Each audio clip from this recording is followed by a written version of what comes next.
Good afternoon বন্ধুরা, আবার একটা লাঞ্চের ভিডিও নিয়ে এসেছি তোমাদের সাথে শেয়ার করছি। আজকে আমি লাঞ্চে এনেছি উচ্ছে কুমড়ো ভাজা, পেঁয়াজ দিয়ে ভাজা করেছিলাম। আর এনেছি ইলিশ মাছ বেগুন দিয়ে পাতলা ঝোল করেছিলাম, আর শসা, সাদা ভাত আর লেবু।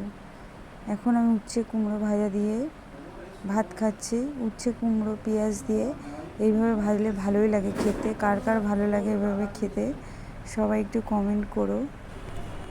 এরপর নিয়ে নিচ্ছি ইলিশ মাছ। ইলিশ মাছটা এইভাবে রান্না করলে ভালোই লাগে খেতে।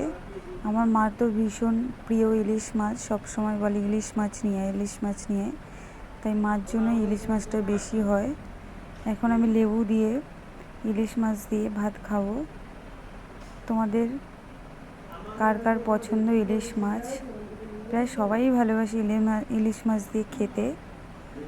আমিও ভালোবাসি, মাও ভালোবাসে, তাই ইলিশ মাছটা বেশি খাওয়া হয়। মায়ের জন্য বেশি রান্না করা হয়। Tata, by.